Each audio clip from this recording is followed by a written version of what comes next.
Get the owner on the phone now!" Serena's scream ripped through the restaurant like a blade. Every diner turned their head. I sat in my corner booth, my coffee half finished, when my daughter-in-law burst into the main dining room. She was on the arm of my son, Marcus, surrounded by a group of stylish friends. Serena wore a blood-red designer dress that screamed luxury and jewelry that glittered under the crystal chandeliers. And then she saw me, her face twisted into a mask of absolute disgust. "What in God's name is this old woman doing here?"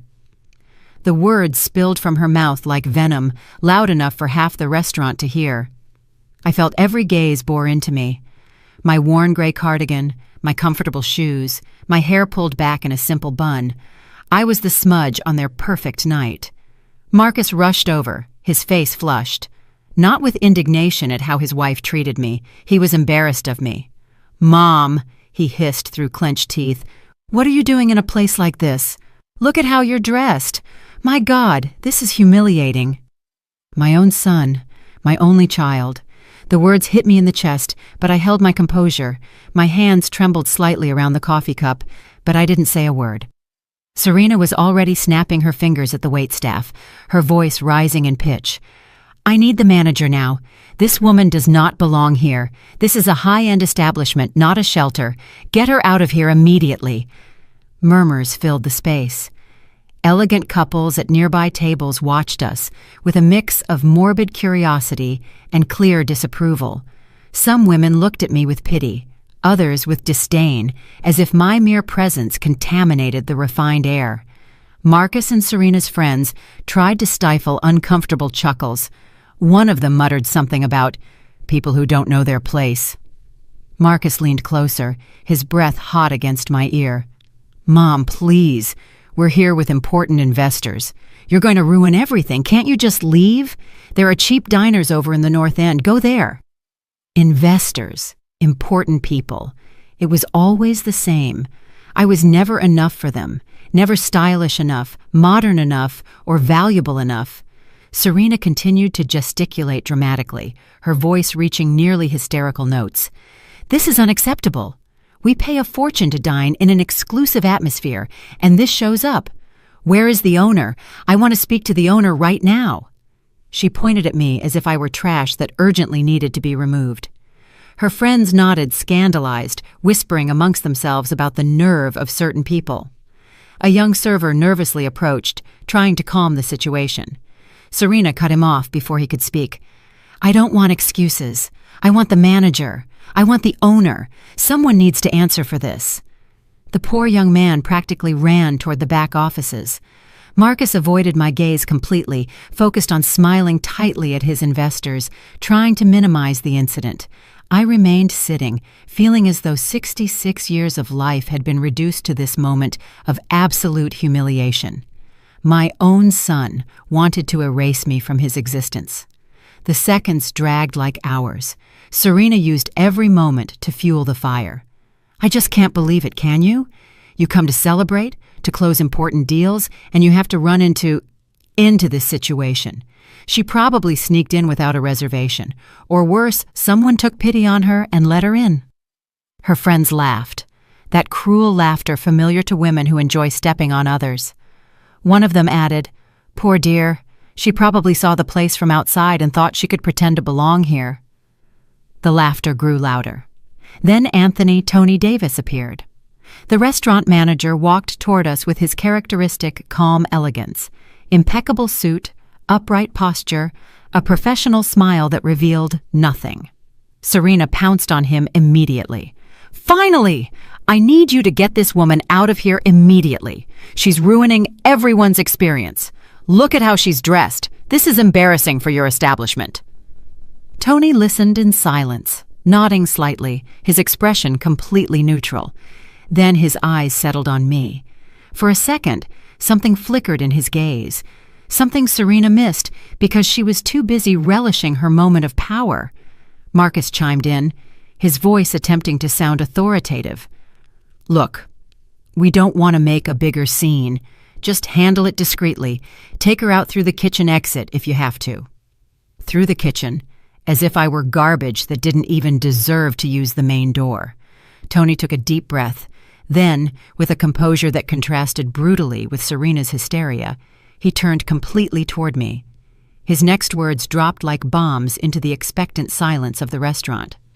"Madam Proprietor, how would you like me to proceed with these patrons?"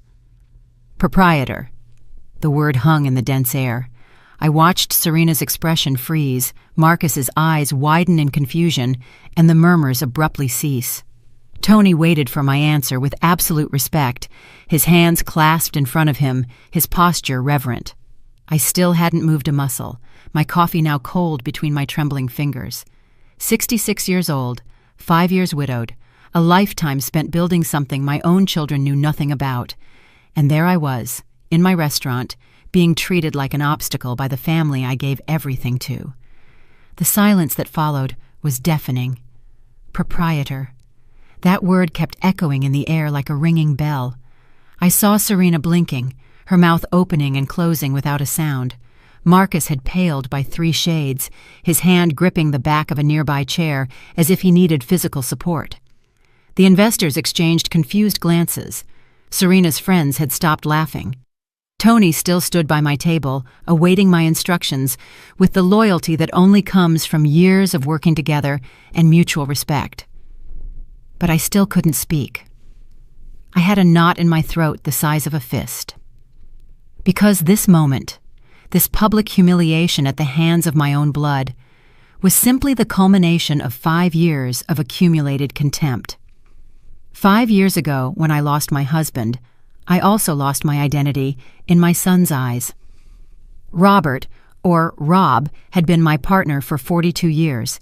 Together, we built everything from scratch. We arrived in the city with nothing but dreams and hands willing to work. He cooked, I managed. Our first restaurant was just a tiny space in a neglected part of the North End. We worked 16 hours a day. Marcus grew up among tables and kitchens, doing homework amidst the aroma of spices and the clatter of dishes. But he never valued that. To him, we were just restaurant people, service staff. Nothing glamorous, nothing to brag about to his private university friends. When Rob died suddenly of a massive heart attack, I was devastated. But I was also left with something Marcus never knew about. A chain of 7 upscale dining establishments spread across the city. What started as that humble neighborhood spot had transformed into a culinary empire valued at several $million. Rob and I had worked in silence, reinvesting every profit, expanding strategically. We never flaunted it.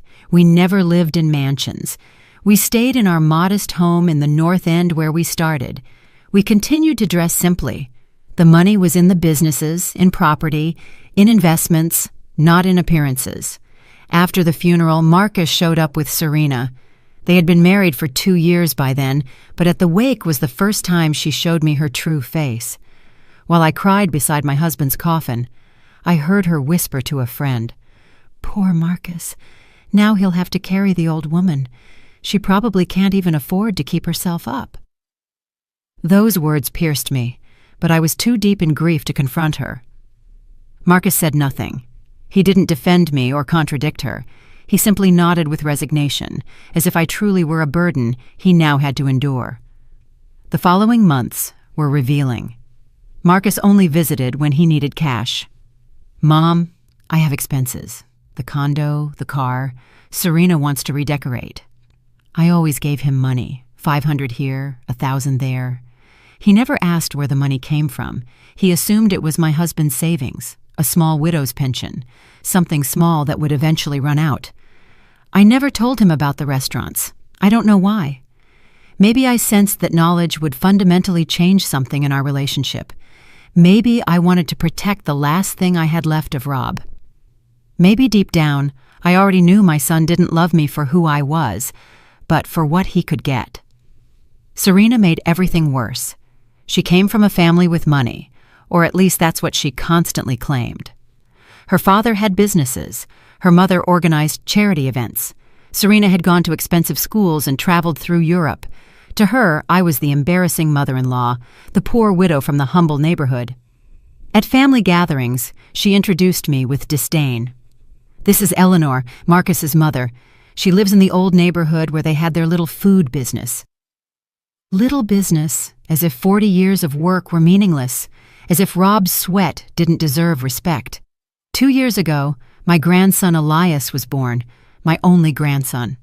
When Serena was pregnant, I knitted blankets, bought clothes, and prepared everything with the joy of a first-time grandmother. The day of the delivery, I waited 12 hours at the hospital. When they finally let me in, Serena looked at me with annoyance. "Only 15 minutes. I'm tired, and we have important visitors coming after this." 15 minutes with my grandson. That was all. In the following weeks, I tried to visit them. I brought homemade food, modest gifts. Serena always had excuses. "We're busy. The baby is sleeping. We have the pediatrician." Better another day.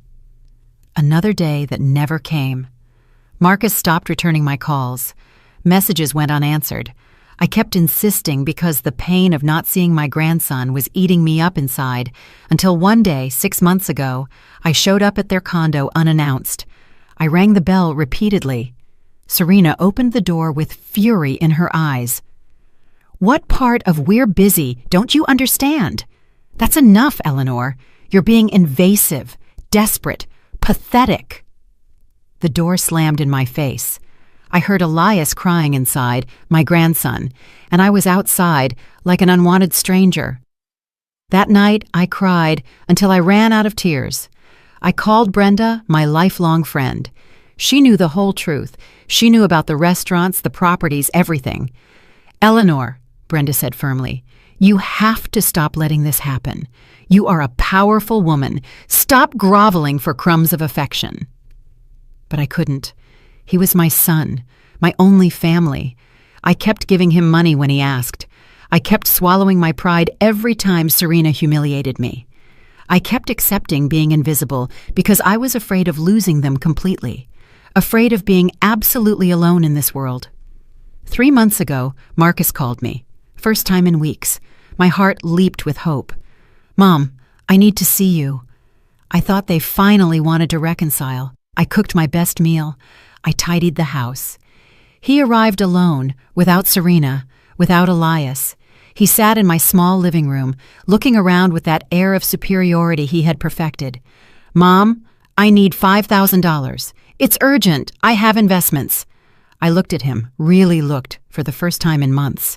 My son, 38 years old, wearing an expensive suit and a watch that cost more than my car, coming to ask his poor mother for money.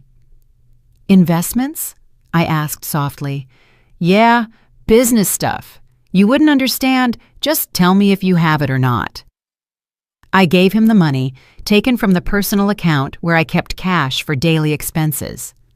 He took the envelope, didn't even count it, and left without even drinking the coffee I had made him, without asking how I was, without a hug, without anything. That night, Brenda called me, agitated. "Eleanor, you need to know something. My niece works in PR. She saw Marcus and Serena at a corporate event.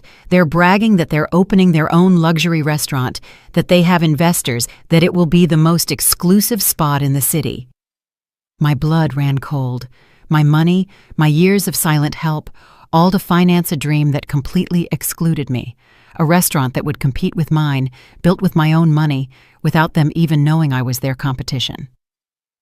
That's when I decided something. I wasn't going to say anything yet. I was going to watch. I was going to see how far their contempt would go, how far they were willing to sink me before I revealed the truth. I continued my simple life, visiting my restaurants discreetly, meeting with Tony and my other managers in private offices. I kept wearing my modest clothes, living in my humble home, but inside, something had changed. The pain was transforming into something colder, harder, more final. And then came this evening, this dinner that was supposed to be quiet, this moment where my own family dragged me through the dirt in front of strangers. Tony's question still hung in the air, awaiting my answer. I slowly raised my gaze to Tony. I saw the genuine concern in his eyes, the loyalty from years of working together, but I saw something else too. He was waiting for me to finally defend myself, to set boundaries, to stop letting them walk all over me.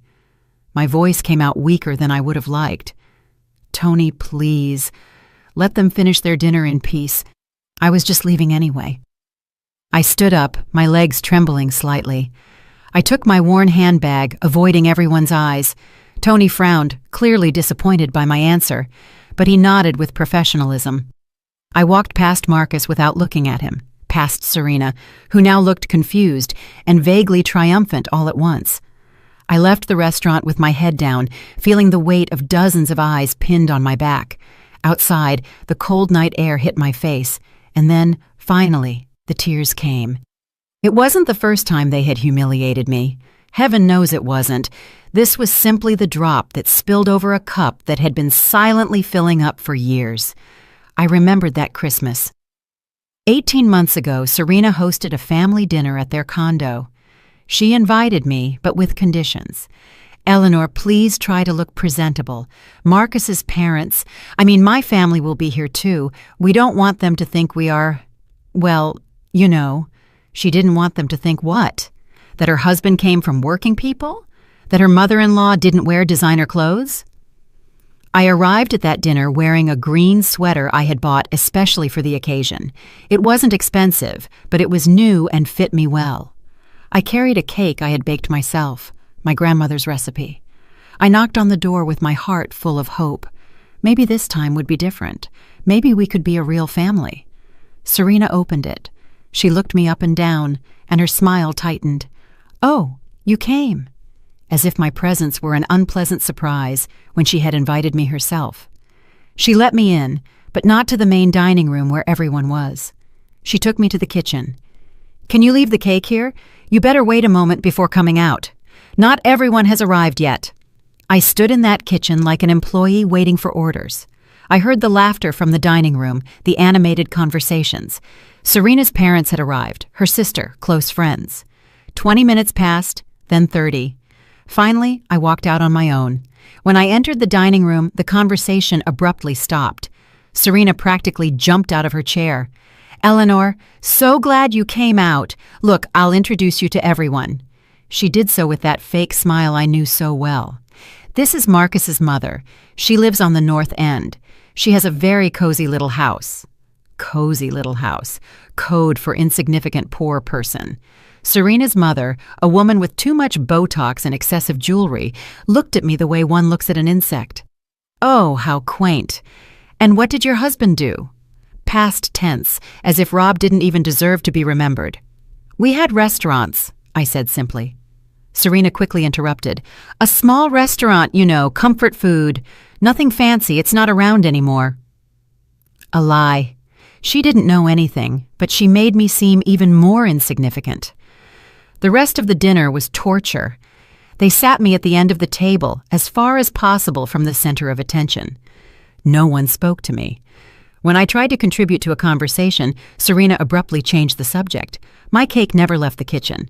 At dessert time, she served one bought from an expensive bakery, presenting it as if it were the only dessert of the night. When I said goodbye, Marcus didn't even get out of his chair. "Bye, Mom. Drive safe." That was all. I got home and threw my cake in the trash. I cried over the sink, wondering when I had lost my son, when I had become an embarrassing obstacle instead of the mother who gave him everything. That night, I called Brenda, sobbing. She came to my house, hugged me, and let me cry on her shoulder. "Eleanor, that's enough. You have to stop them. How long are you going to allow this?" But I couldn't. I clung to the hope that they would change, that one day Marcus would remember who raised him, who loved him unconditionally. Then came Elias's birthday. My grandson turned 1 year old.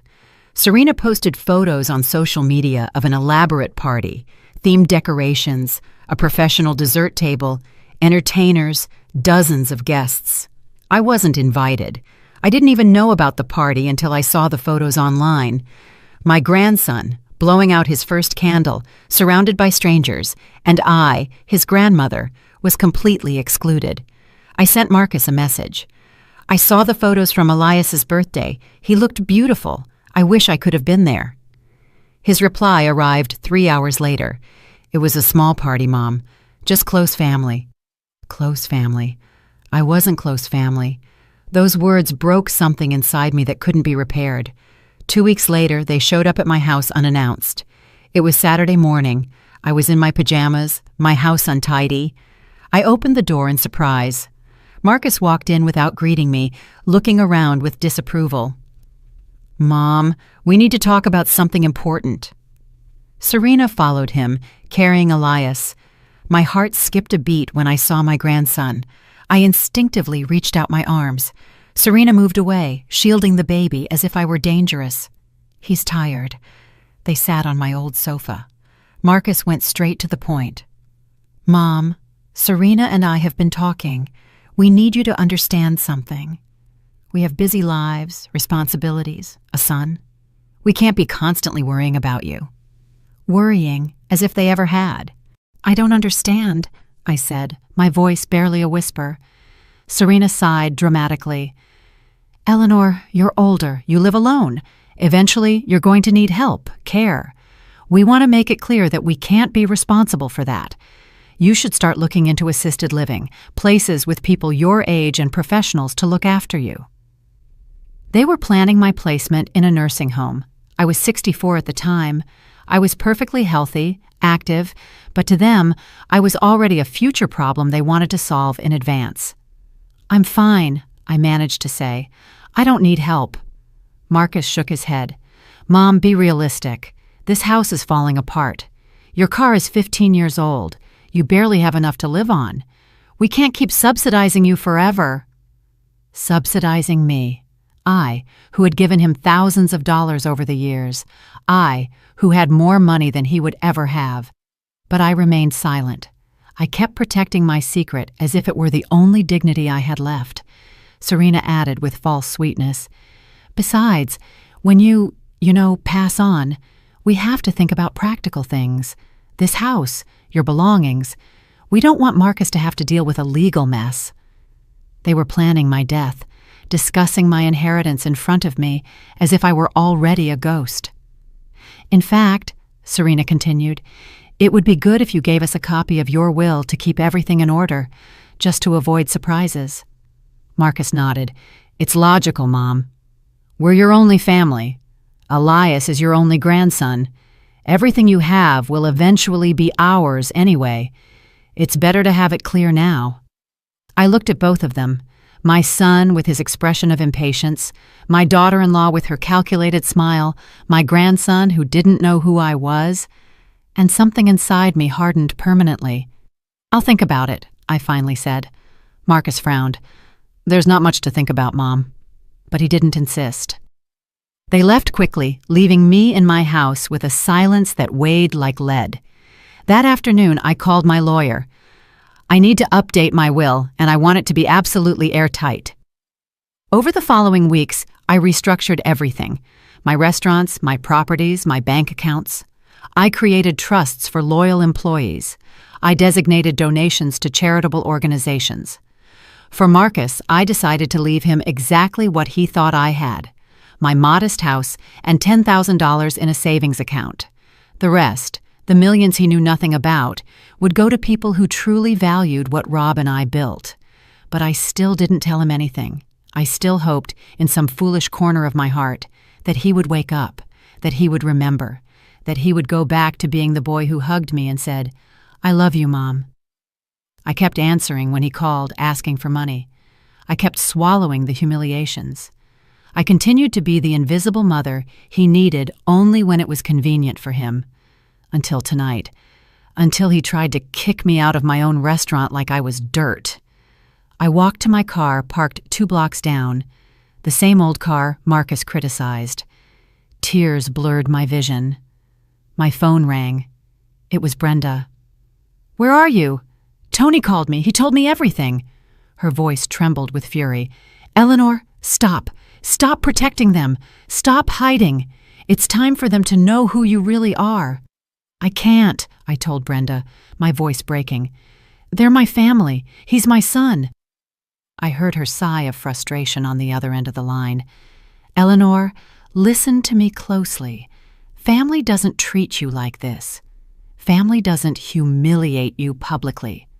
Family doesn't use you like an ATM while spitting in your face." She was right. I knew it. But a mother's heart doesn't understand logic. "Give me time," I pleaded. "Just give me a little more time." Brenda was silent for a long moment. Then, in a softer voice, she said, "Okay, but promise me that when the time comes to defend yourself, you will. Promise me you won't let them destroy you." I promised her, although I didn't know if I could keep it. I drove home with silent tears rolling down my cheeks, feeling that every mile was taking me not only away from the restaurant, but from the last vestiges of hope I had left. The following days were strange. Marcus didn't call to apologize, to explain, or even to ask for more money. Nothing. It was as if that night at the restaurant had never happened, as if publicly throwing me out was so normal it didn't even warrant a follow-up conversation.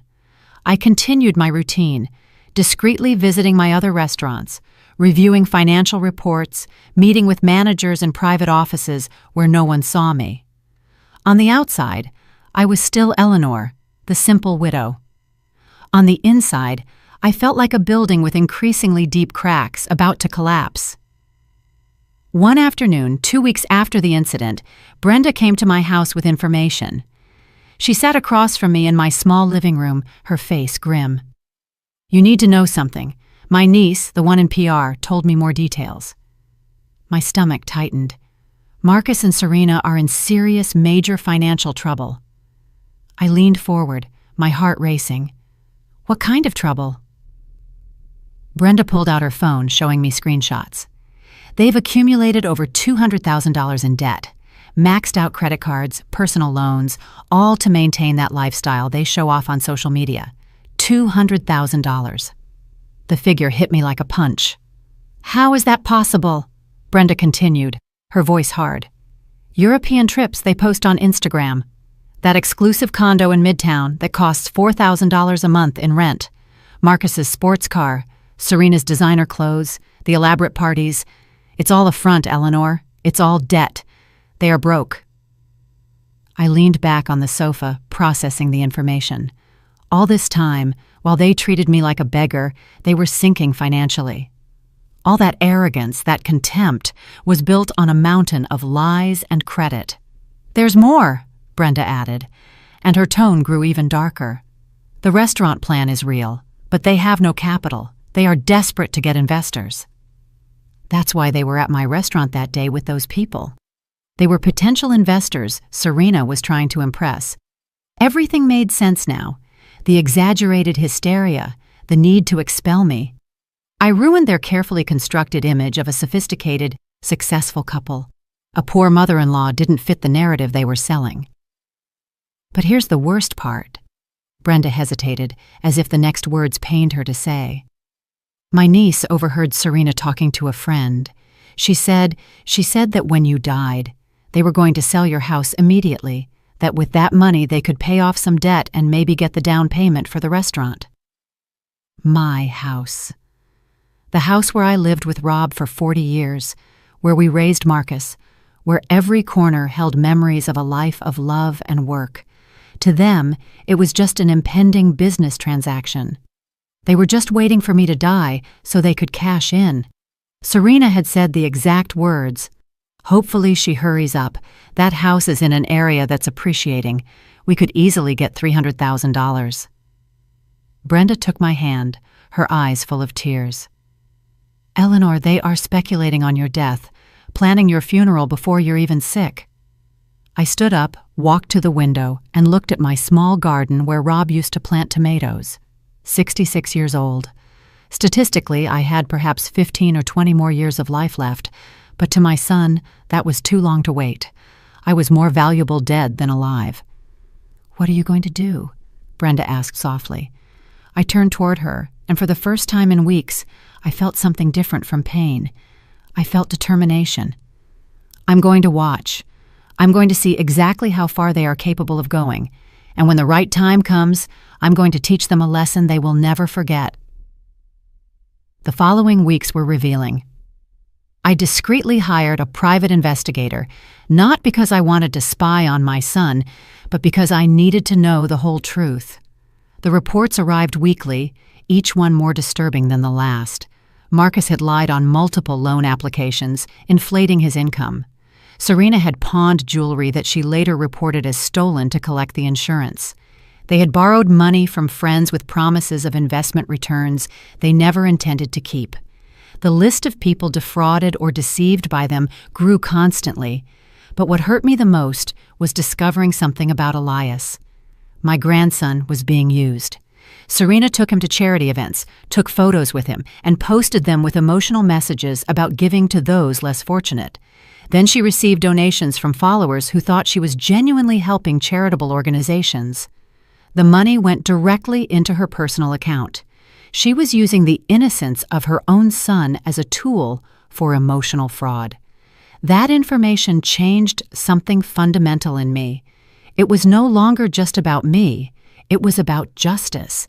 It was about stopping two people who clearly had no moral limits.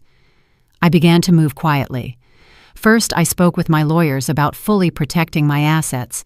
Then I discreetly began to investigate the supposed investors Marcus and Serena were courting. It turned out some were decent people being deceived with false financial projections and impossible promises. I considered contacting them, warning them, but Brenda stopped me. Not yet. You need the perfect moment, the moment where the impact is maximum. Meanwhile, Marcus finally called me. 3 weeks had passed since the restaurant incident. His voice sounded strained. "Mom, I need to talk to you. It's urgent." My heart, that foolish organ that still wanted to believe in miracles, skipped a beat. "Are you and Elias okay?" There was a pause. "Yeah, we're fine. I just need to see you. Can I come by tomorrow?" I accepted, of course. I cooked his favorite meal. I cleaned the house.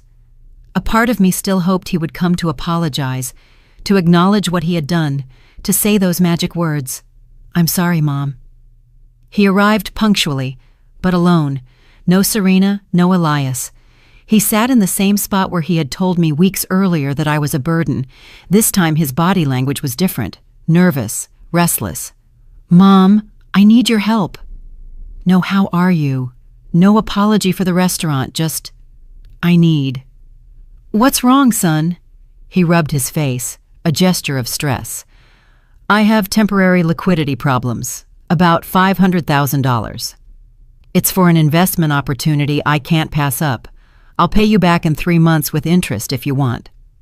3 times more than he had ever asked for. $500,000 is a lot of money, Marcus. He leaned forward, his voice acquiring that manipulative tone I now recognized too well.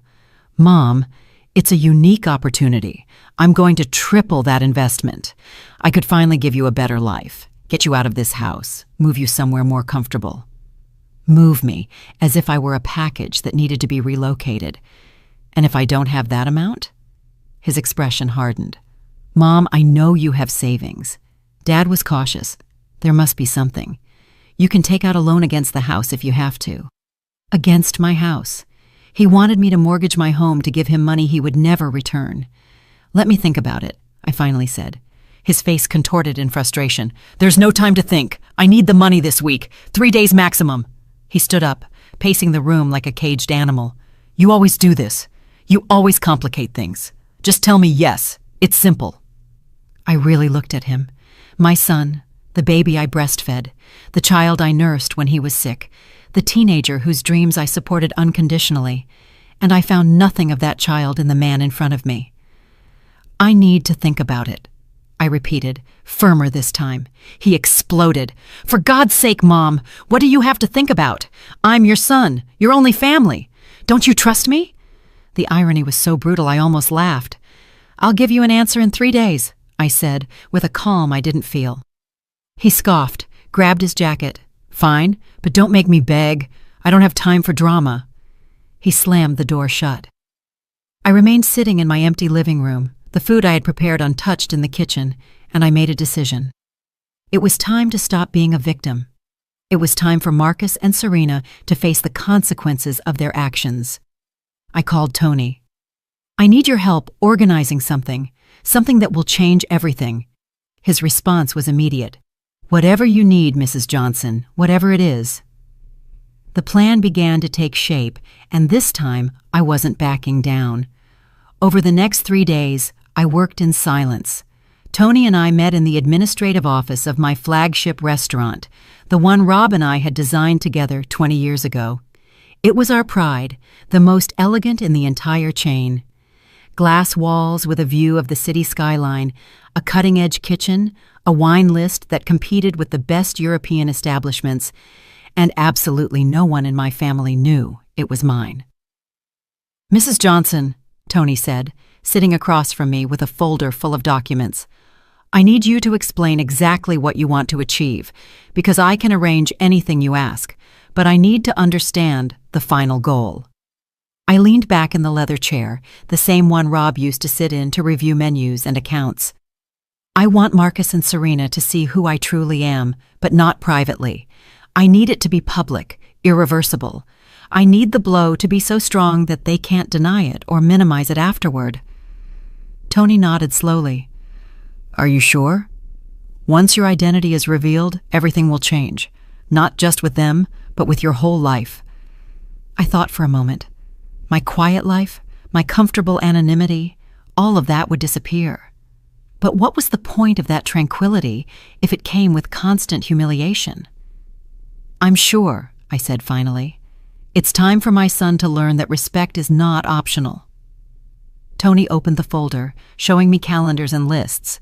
According to my contacts, Marcus and Serena have scheduled a crucial dinner for this Friday. They are bringing their potential investors here, to this restaurant specifically. It's their last chance to get the capital they need. If they don't succeed, their restaurant plan collapses. Perfect. It was almost too perfect. How did you get that information? Tony smiled slightly. Serena made the reservation 2 weeks ago for 8 people. She requested the main table, the one in the center of the room. She wants everyone to see their meeting. She wants to stage a spectacle of success. Of course she does. Everything with Serena was a performance. Everything was a facade. Then, here's my plan, I said, leaning forward. I'm going to be here that night, at my usual corner table, dressed as always, simple, invisible. I'm going to let everything unfold naturally. Tony frowned. And if they try to kick you out again? If what happened 3 weeks ago repeats itself? I smiled, and it was a smile that held no warmth. I hope they try to kick me out in front of their investors. I hope they humiliate me one more time. And then, only then, you will reveal exactly who I am, but not with simple words. I want you to bring the deeds, the business registrations, the property documents. I want physical evidence they cannot refute. Tony looked at me with a mix of admiration and concern. Mrs. Johnson, this is going to destroy them, especially in front of people they are trying to do business with. I felt a twinge of pain in my chest. A mother, after all, but I clenched it, putting it deep inside. They destroyed me first. Every day, with every slight, with every humiliation, they destroyed me slowly, thinking I was too weak or too foolish to notice. It is time for them to face real consequences. We spent the next few hours refining every detail. Tony would discreetly contact some of the investors, not to reveal anything, but to ensure they actually attended. I would coordinate with my lawyers to have certified copies of all relevant documents. On Wednesday, Marcus called again. His voice sounded desperate.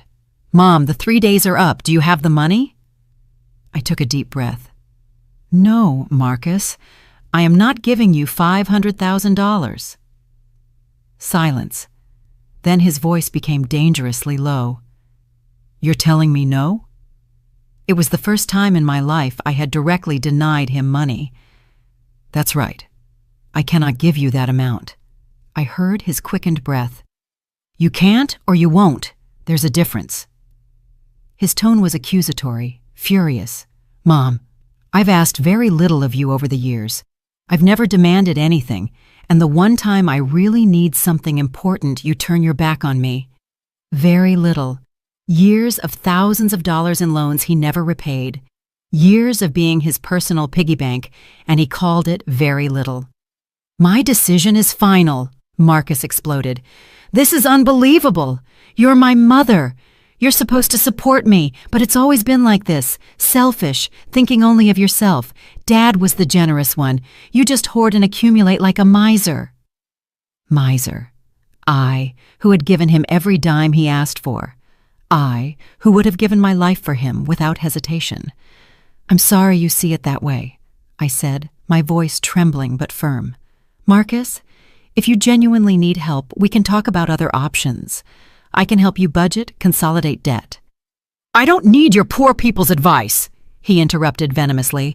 "I needed that money, and you failed me, as always." The line cut off. I stood there with the phone in my hand, feeling the last threads of hope break completely. I called Brenda. My voice was barely a whisper. "I did it. I told him no." She exhaled in relief. "Good, Eleanor. I'm proud of you. I know it was hard." Hard.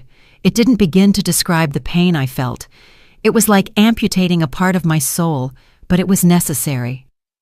"Friday is the day," I told her. "The day everything changes." Brenda promised to be nearby in case I needed her. I spent the following days in a strange calm. I knew a storm was coming, but for the first time in years, I was the one controlling it. Friday arrived, overcast and cold. I dressed in my usual clothes, gray slacks, a cream-colored cardigan, comfortable shoes, nothing special. I looked at myself in the mirror before leaving. 66 years looked back at me, wrinkles around my eyes, hair more silver than brown, hands marked by decades of work. This was me, Eleanor, not the powerful businesswoman, not the owner of a culinary empire, just me. And finally, after years of hiding, I was going to let both versions merge. I drove to the restaurant, my heart pounding loudly. I arrived early, at 7 o'clock. Marcus's reservation was for 8:30. Tony greeted me at the private entrance. "Everything is ready, Mrs. Johnson. The documents are in my office. The key staff know what to do when you give the signal." I nodded, not trusting my voice. He led me to my usual table, that quiet corner from where I could see the entire restaurant without being the center of attention. I ordered only tea. I couldn't eat. My stomach was a knot of nerves and anticipation. I watched as the restaurant gradually filled up. Elegant couples, business groups, family celebrations, normal life unfolding while I waited for the moment that would change my life forever. At 8:20, the main doors opened, and there he was, my son. Marcus walked in with Serena on his arm, followed by 6 people in expensive suits, the investors. Serena wore an emerald green dress that probably cost more than my car, dazzling jewelry, perfect makeup. Marcus, impeccable as always, smiling with that fake confidence he had perfected. They didn't see me, not yet. Tony greeted them personally. He led them to the central table, exactly as Serena had requested. The table where everyone could see them, where they could shine.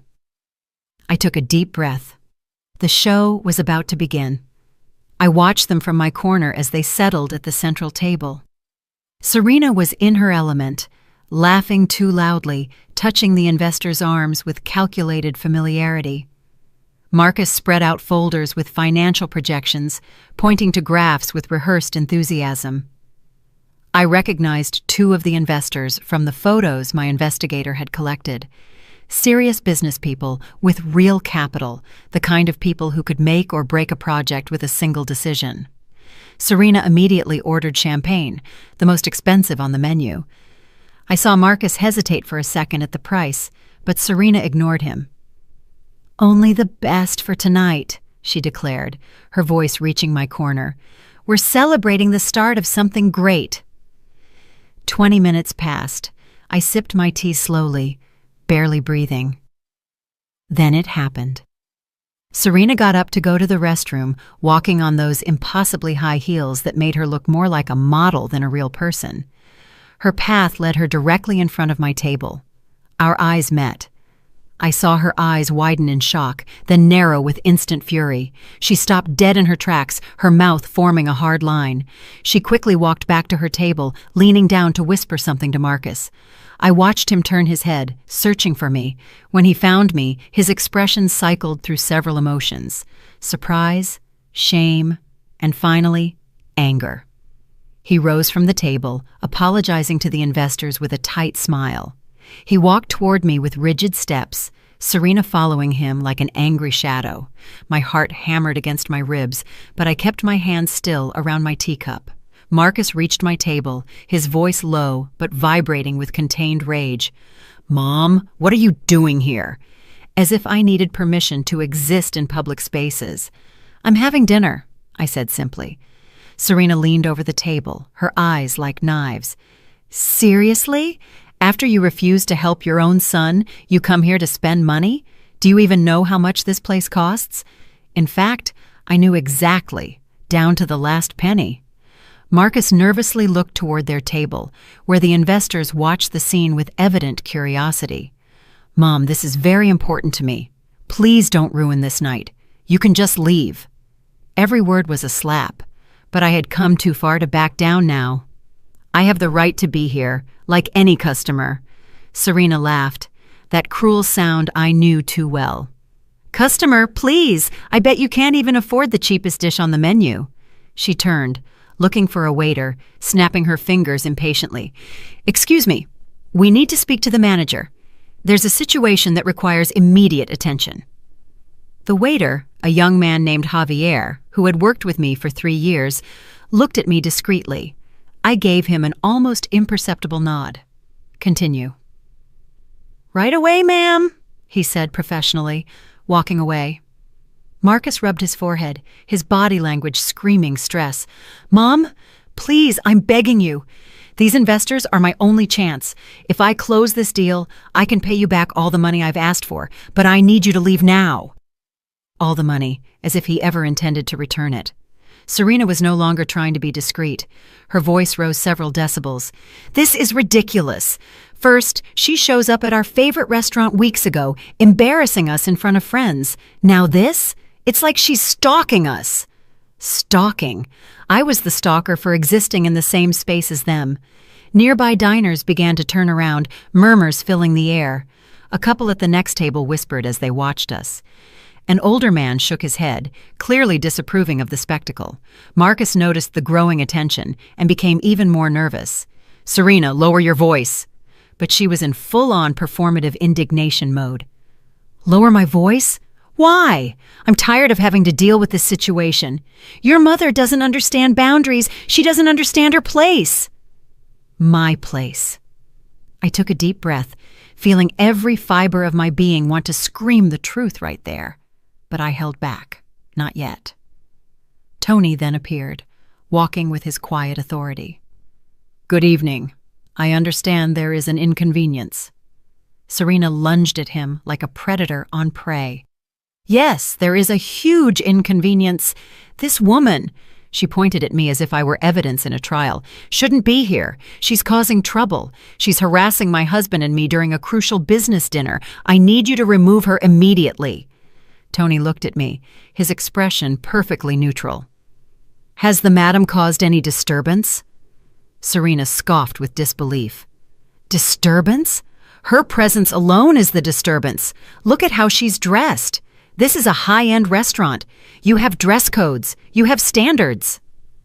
Tony consulted a tablet, pretending to check something.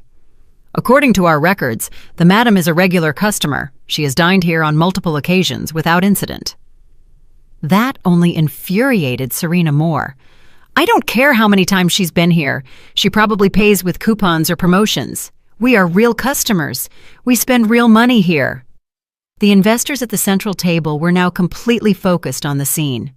One of them, a distinguished-looking man with silver hair, Mr. Arthur Davies, stood up and walked toward us.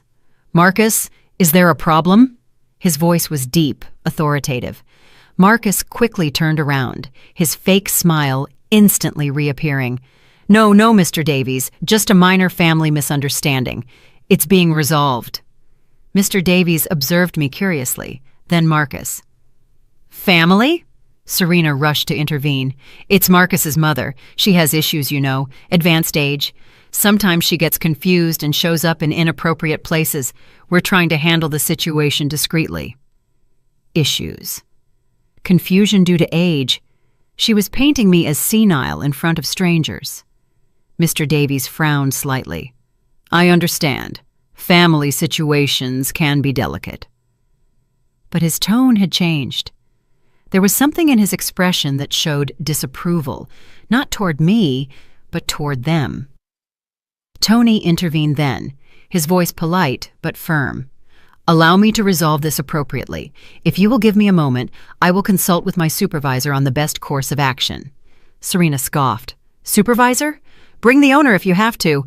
I want someone with real authority to handle this. The owner. She wanted to speak to the owner. The irony was so perfect I almost felt like laughing. Tony nodded professionally. Of course. Allow me a moment. He walked away toward the administrative offices. Time seemed to stop. Serena returned to her table, talking animatedly with the investors, probably explaining the unfortunate situation with her troublesome mother-in-law. Marcus remained by my table for a moment longer. Mom. His voice was barely a whisper now, but loaded with something that sounded like despair. Why are you doing this? Why can't you just support me for once? For once.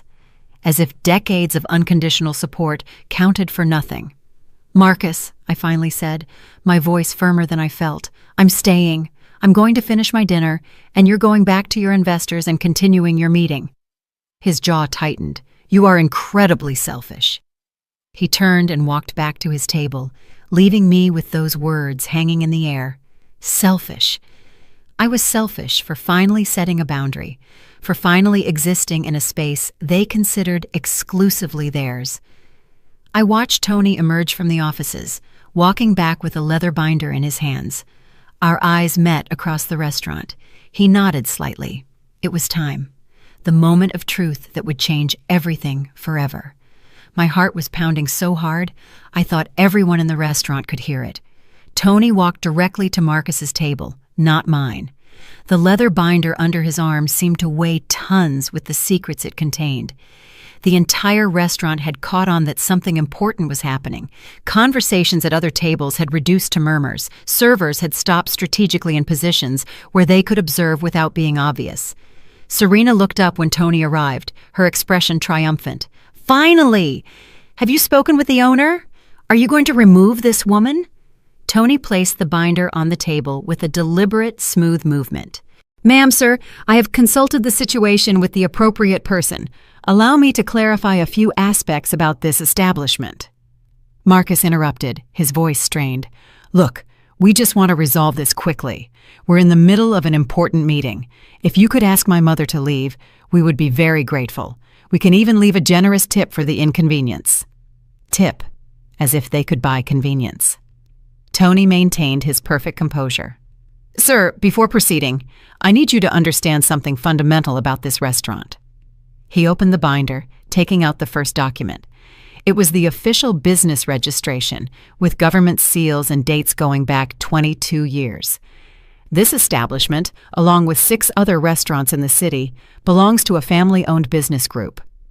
Serena barely paid attention to the document, too focused on her own indignation.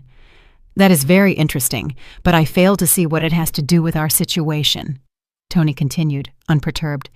It has everything to do with it, ma'am. You see, the majority owner of these establishments prefers to maintain a low profile. She does not seek publicity or recognition, but she is present more often than people imagine. He took out another document, this one with photographs. Photos of Rob and me at the opening of the first location. Photos of both of us at award ceremonies for the Culinary Association. Photos dating back decades. Mr. Davies leaned forward, squinting to see the images better. Wait, that woman in the photos. Serena finally paid attention, picking up one of the documents.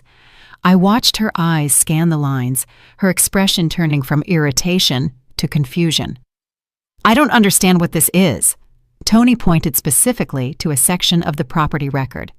As you can see here, the current proprietor is Mrs. Eleanor Johnson, Robert Johnson's widow. She inherited the entirety of the shares after her husband's passing 5 years ago. Since then, she has maintained and expanded operations with notable success. My full name on official documents that could not be refuted. Marcus had become completely motionless, his face gradually losing color. "Wait, Eleanor Johnson." Serena shook her head, her voice rising again. "This is ridiculous. This has to be a mistake. There has to be another Eleanor Johnson. It's a common name." Tony pulled out more documents, property deeds, financial statements with my signature, Chamber of Commerce certifications, more recent photos of administrative meetings where I clearly appeared. "There is no mistake, ma'am, and to eliminate any doubt." He turned toward me, his posture changing to one of absolute respect. He walked to my table while the entire restaurant held its breath. "Madam Proprietor, I deeply regret that you had to witness this unpleasant situation. How would you like me to proceed, Madam Proprietor?" The words fell into the silence like stones in still water. All eyes turned to me. I felt the weight of dozens of gazes, but the only ones that mattered were my son's. Marcus was standing now, his chair pushed back, his mouth open in absolute shock. Serena had paled by 3 shades, the documents trembling in her hands. The investors exchanged knowing glances, clearly re-evaluating the entire situation. I stood up slowly, my legs firmer than I expected. My voice, when it finally came out, sounded calm, calmer than I had felt in years. "Tony, thank you for handling this with such professionalism." I walked toward the central table, each step feeling like miles. Marcus instinctively backed away when I approached, as if I were a dangerous stranger instead of his mother. "Mom, I didn't know." His voice broke off mid-sentence. Serena found her voice first, though it came out as a shriek. "This can't be real. You can't be the owner. You live in that awful house. You drive that old car. You dress like... She didn't finish the sentence, but she didn't need to. "Like a poor person? Like someone insignificant? Like someone who doesn't need to impress anyone?" I completed it for her. "Like someone who built something real instead of a facade of appearances." Mr. Davies cleared his throat, his expression now clearly uncomfortable. "Mrs. Johnson, allow me to formally introduce myself. I am Arthur Davies of Davies Capital Investments. I must say I am familiar with your reputation in the industry. Your restaurants are legendary for their quality and exceptional management." He stood up, offering me his hand with genuine respect. I shook it, noting how Serena watched the exchange with growing horror. Another investor, an elegant middle-aged woman named Iris Chen, also stood up. "Iris Chen, from the Crestwood Investment Fund. Mrs. Johnson, it's an honor. I've been trying to secure a meeting with you for months. Your operating numbers are impressive." Marcus had backed up until he hit his chair, gripping the back of it as if it were the only thing holding him upright. "I don't understand why you never told me. Why did you let me think?" His voice was barely a broken whisper. I looked him directly in the eyes for the first time in months, truly seeing him. "Why did I let you think I was poor? Because I wanted to see if you loved me without money. I wanted to know if your mother was worth anything to you beyond what I could give you." The words came out with a pain I had been holding back for years. And I got my answer, Marcus. I got it every time you asked for money without asking how I was. Every time Serena humiliated me and you stayed silent. Every time you kept me away from my grandson. Serena recovered some of her earlier bravado, though it sounded hollow now. You deceived us. You made us think you were nobody." I turned to her slowly. "I didn't deceive you. You assumed. You saw modest clothes and decided I was worthless. You saw humility and mistook it for poverty. You saw simplicity and decided it was stupidity." My voice rose slightly, years of humiliation transforming into words. "You never asked me about my life. You never showed curiosity about how I paid the bills or where the money I constantly gave you came from, because you didn't care. You just wanted what you could extract from me while keeping me small enough to feel superior." The restaurant was in absolute silence. Even the servers stood motionless. Marcus tried to approach, his hand extended. "Mom, I'm sorry. I didn't know." I stopped him with a look. "You didn't know what, Marcus? You didn't know that treating me like trash was wrong? Did you need to know I had money to treat me with basic respect?" Tears began to stream down his cheeks. "It wasn't my intention. Serena and I—" Serena interrupted him, her voice now desperate. "Eleanor, can we explain? There have been misunderstandings, stress, financial pressures have made us act in ways—" Her voice trailed off as I looked at her. "Financial pressures." I pulled out my phone, opening the reports from my investigator. "Are you referring to the $200,000 in debt? The insurance fraud with the jewelry? Using photos of Elias to defraud charitable donations?" I watched the color completely drain from her face. The investors had gotten up now, clearly wanting to distance themselves from the situation. Mr. Davies picked up his briefcase. "I believe this is not an appropriate conversation for us, Marcus. I think our potential partnership needs to be reconsidered." The other investors murmured agreements, beginning to withdraw. Serena watched them leave, her dream of funding crumbling before her eyes. The investors left one by one, leaving Marcus and Serena alone at that table that was supposed to be their moment of triumph. The plates of expensive food remained untouched. The $300 bottle of champagne was warming in its ice bucket, bubbles losing their fizz like my son's illusions. Serena slumped into her chair. Her emerald green dress, which had seemed a symbol of success moments ago, now looked like a cheap costume. Marcus was still standing, his hands trembling as he tried to process what had just happened. The entire restaurant watched, some diners with pity, others with satisfaction at the drama unfolding before them. I remained there, feeling the weight of 66 years of life condensed into this unique moment. "Mom," Marcus finally found his voice, though it came out as a broken croak. "Please, can we fix this? I can explain everything." I took a step toward him, keeping enough distance to see his full face. "Explain what, exactly? Explain why 3 weeks ago you tried to kick me out of this very restaurant? Explain why you've kept me away from my grandson for 2 years? Explain why every time you looked at me, you saw shame instead of pride?" Each question was a precise thrust, aimed at the heart of years of accumulated pain. Marcus shook his head, tears running freely down his cheeks now. "I love you, Mom. You're my mother. You've always been important to me." I felt my own throat tighten with emotion, but I pushed it down. I had cried enough in private. Now was the time for truths. "Don't confuse needing me with loving me, Marcus. You needed me as a source of money. You needed me as an emotional safety net when it suited you. But loving me would have meant respecting me even when you thought I had nothing to offer you." I pointed at Serena, who was now weeping silently, her makeup running down her cheeks. "She showed you who to be, and you chose to become that person. You chose superficial values over real ones. You chose appearances over substance, and the most painful thing is that you chose her approval over your mother's love." Serena looked up, her voice coming out between sobs. "I'm sorry, Eleanor. I really am.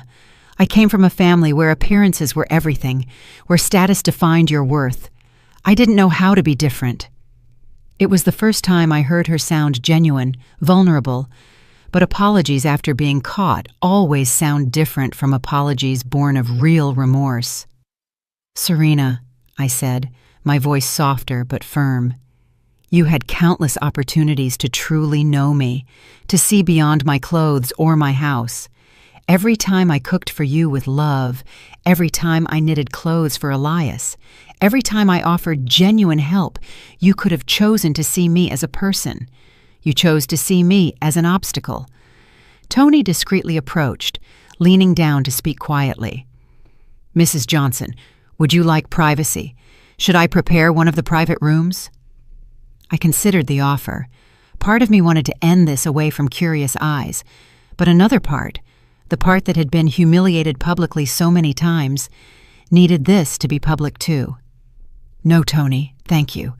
This needs to end here, where it began." He nodded with understanding, backing away but remaining nearby in case I needed him.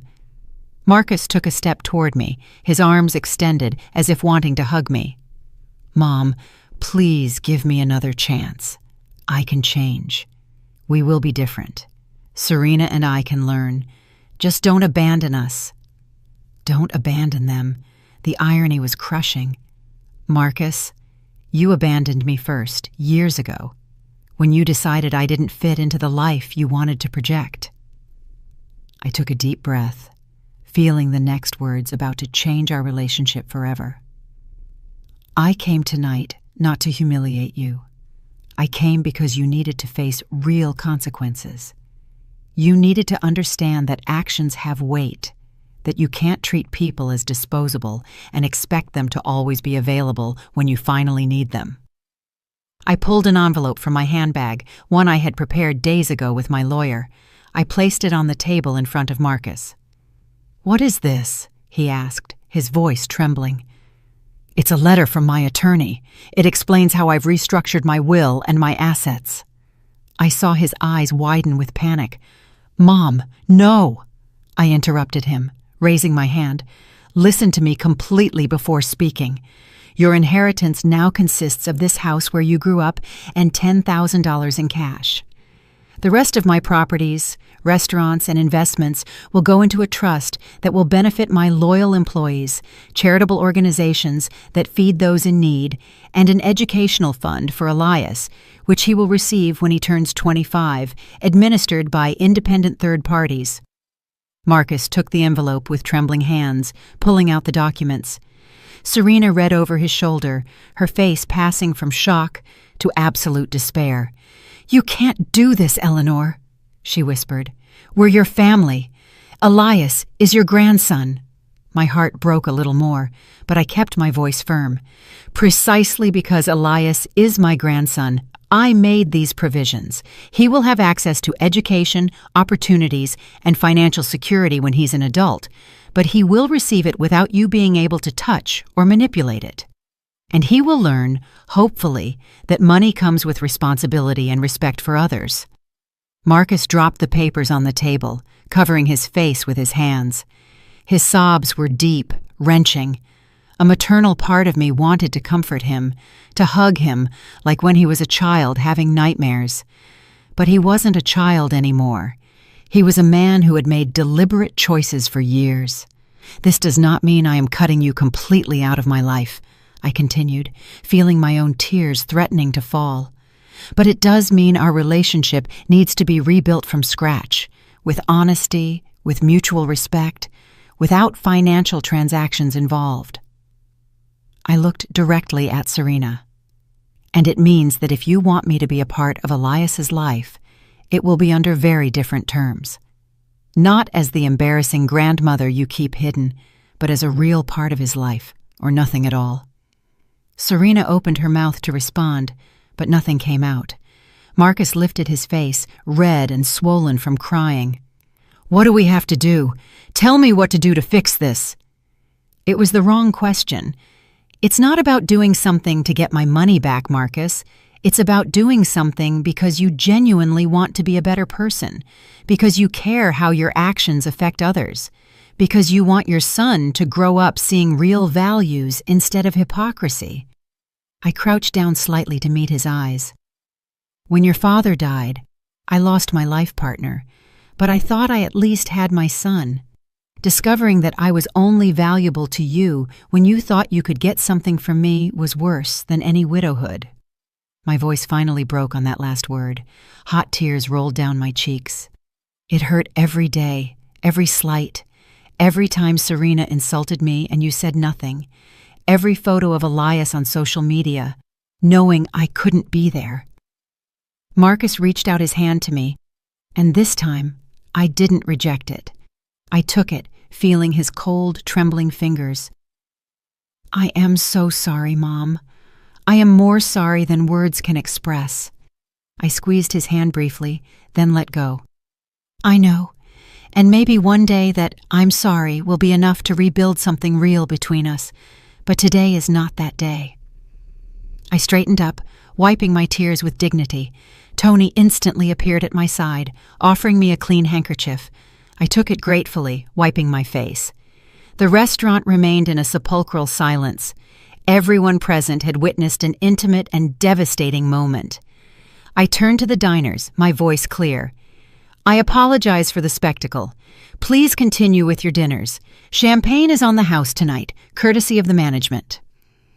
A slow applause started at a table in the back, then spread. It wasn't the joyful kind of celebratory applause. It was something deeper, more respectful. It was recognition. It was solidarity. It was people who had seen an injustice corrected, pain named, and dignity reclaimed. I walked toward the exit with my head held high, Tony escorting me. Behind me, I heard Marcus call out one last time. "Mom, wait!" I stopped but didn't fully turn around. "I'm going to change. I promise." My voice came out soft, but firm. "Don't do it for me, Marcus. Do it for you. Do it for Elias.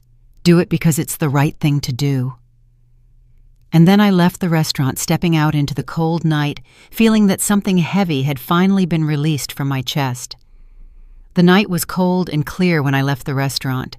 The stars shone with a clarity I hadn't noticed in years. Brenda was waiting for me in the parking lot, leaning against her car. When she saw me, she ran to me and hugged me without a word. I let her hold me, finally allowing myself to collapse now that I was away from all those gazes.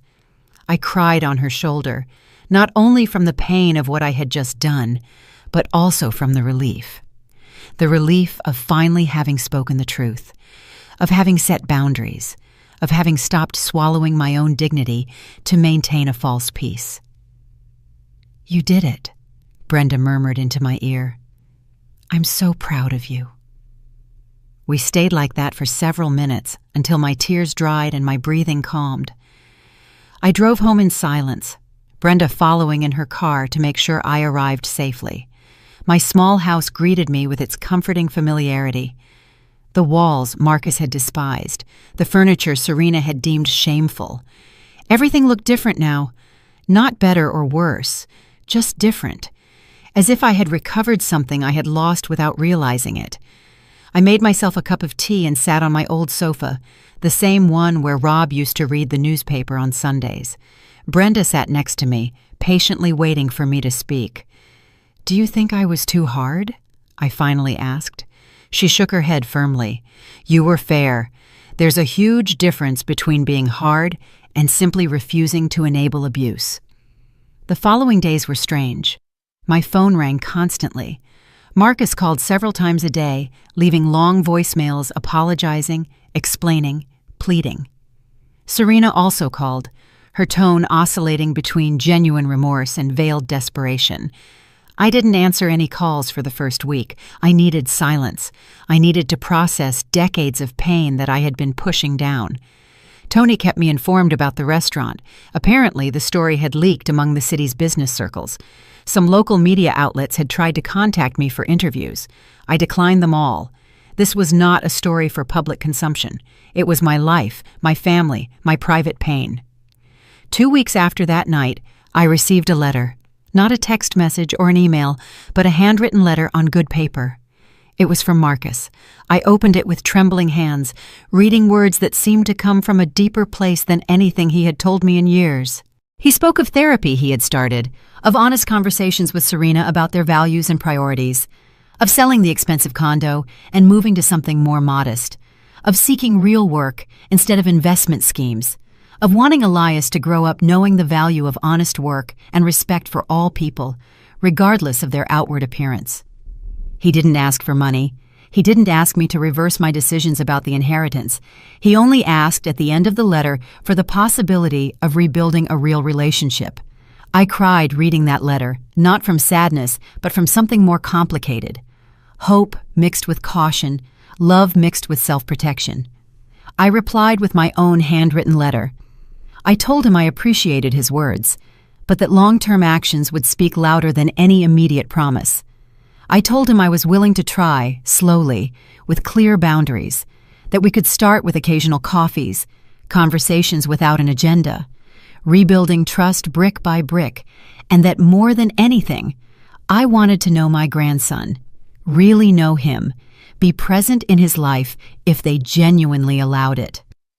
A month later, we had our first coffee in a neutral place, not at my restaurant or in their part of the city. Just the three of us, Marcus, Serena, and me.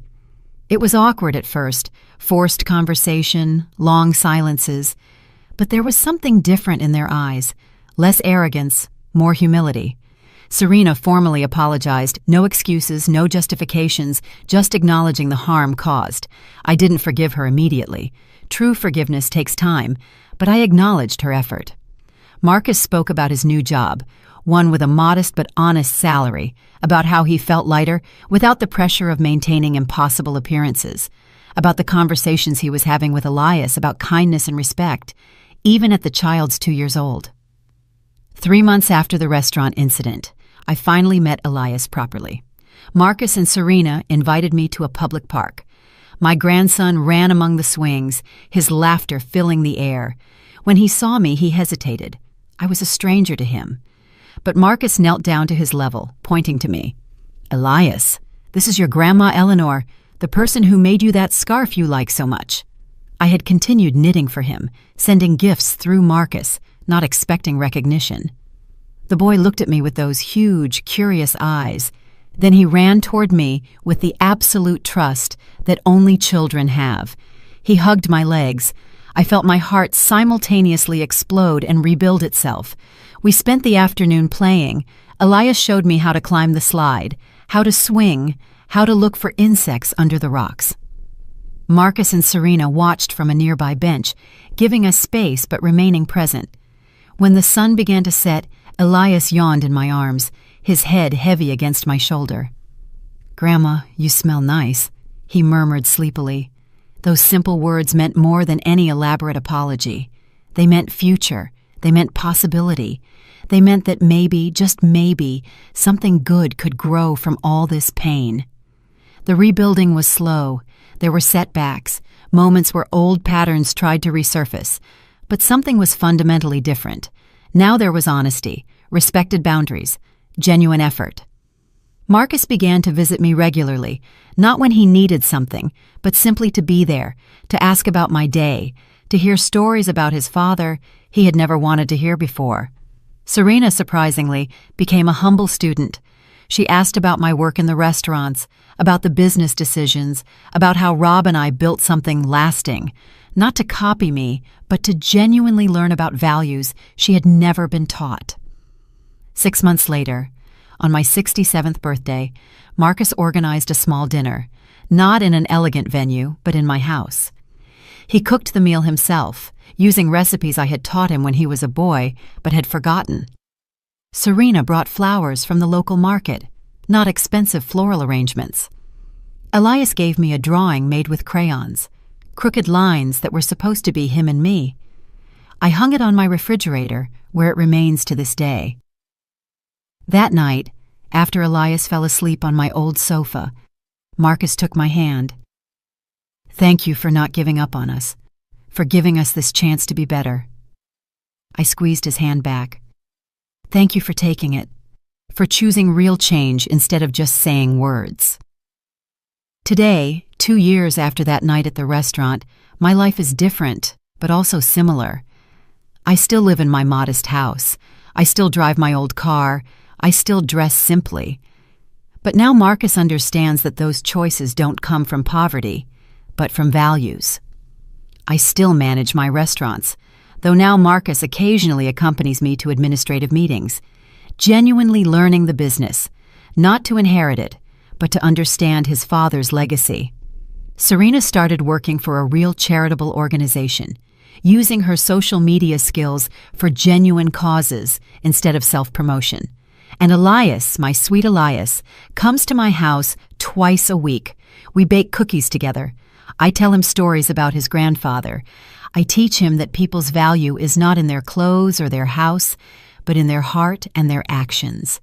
The reconciliation didn't erase the pain. The scars remain. There are days when I remember the humiliations, and they still hurt. There are moments when I see Marcus and Serena, and a part of me remains cautious, protecting my heart from future hurt. But there are also moments of genuine laughter, of real connection, of love that is learning to exist without conditions or transactions. I learned that setting boundaries is not cruelty, that demanding respect is not selfishness, that protecting your dignity does not make you less loving. And I learned that it is never too late to teach, even your adult children, that every person deserves to be treated with basic humanity, regardless of how much money they have or how they dress. That night at the restaurant changed everything, not because I revealed my wealth, but because I finally revealed my worth. And that worth never depended on how many restaurants I owned or how much money I had in the bank. It depended on my humanity, my dignity, my right to be respected simply for existing. Rob would have been proud, not of the empire we built, but of the woman who finally defended that empire when it mattered most. Today, I dine at that same restaurant regularly. Sometimes alone, enjoying the peace. Sometimes with Brenda, celebrating our unbreakable friendship, and sometimes with Marcus, Serena, and Elias, building new memories on the ashes of the old ones. Respect is not inherited, it is earned, it is chosen, and it is protected, even when it hurts, especially when it hurts, because in the end, the only thing we truly possess is our dignity, and no one can take that away from you unless you let them. Did you like my story, and which city are you listening from? Let's meet in the comments. If you like the story, you can support me by sending a super thanks so I can keep bringing more stories like this. Thank you so much for your sweet support. I'm looking forward to your comments on the story. On the screen, you can see 2 new life stories that I highly recommend. There's so much more on my channel. Don't forget to subscribe. See you in the next life story with love and respect.